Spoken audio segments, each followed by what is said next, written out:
name is Peggy Hawk, and I've been a McHenry County Master Gardener since 2011.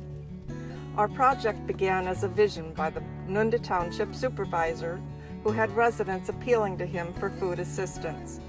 There was an open field behind his office that he thought might be a good place for a garden.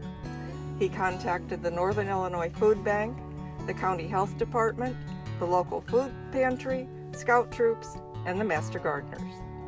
We all started meeting at his office in 2015.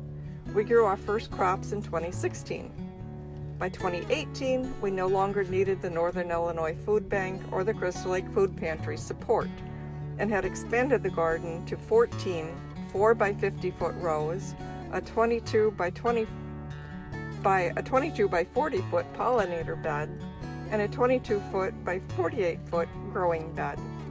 We still meet monthly with the Township and Health Department, who got us a grant for our greenhouse and tools, and who helps recruit food insecure families who are willing to work their own garden plots in exchange for fresh produce. They are called Garden Connect participants. We had 20 individuals or families last year, pre-COVID of course. We recruit our fellow Master Gardeners to work one-on-one with our inexperienced gardeners at the beginning of the season to plan what to grow and actually assist them at planting time. A vital key to our success has been communication, and Sue Shekel has become an expert at it. I'm Sue Shekel, and I have been a Master Gardener since 2015. When the Nunda Garden began in 2015, our volunteer effort was dependent on 5 Master Gardeners and their immediate families. As the season progressed, we quickly realized that we needed a much larger and more organized volunteer workforce. Our goal was to expand the volunteers such that we avoided overwork and burnout. In the early spring of 2016, we started by getting our Nunda Garden email address up and running. From there, we organized 2 early spring volunteer sign-up events to get to know each other, and we created a sign-up sheet where each volunteer could let us know their preferences for available days and times, blackout days, physical restrictions, and other pertinent information. We also took into consideration their specific interests, such as the vegetable garden, the pollinator garden, or general garden maintenance. This information allowed us to set up a detailed monthly calendar, which was sent to all volunteers for reference. All attempts were made to keep the specific teams consistent to build cohesion and friendships. We decided on fixed weekly times for our volunteer teams to work in the garden, and each team was led by a Master Gardener. By having an easy and immediate way to contact all of the volunteers, we were able to rally the troops for special one-time events and cancel routine work days for bad weather or other concerns. We currently have a volunteer workforce of approximately 50 people.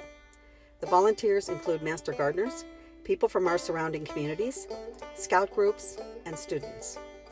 We are proud of each and every one of them and their tireless efforts to make the Nunda Garden a success. Now I would like you to meet Roxanne Bannett, the best fundraiser we could ever ask for. Hi, my name is Roxanne Bannett, and I've been a Master Gardener for the last 5 years. When the project came up at Nunda, I jumped at the chance to be a part of it and to get in on the ground floor. So I volunteered to do donations. I began with my daughter's firm, and each and every month they have a raffle. That way, every month a charity received 50% of all of the raffle funding. But we also received from the Master Gardener population their old tools. Everybody seemed to pitch in and want to help us get started. I went to the people that I usually did business with. So I went to 3 garden centers and hardware stores and talked to their managers, and everybody came through. Sometimes I asked for something specific, and other times I just took whatever they might have. At the end of the season, the garden centers were giving us rose bushes and things to decorate the garden with. But primarily, the end of season seeds were very helpful because we could use those for a couple of years. Then my church started to give a collection each and every month to the different charities. They announced in church that the collection was for Nunda Garden, and we received $1,000 for 2 years from the funding. One of the great things is to make sure that you get some advertisement from the local newspaper. We encourage growth of friendships and education in our community and how we are all connected to growing things.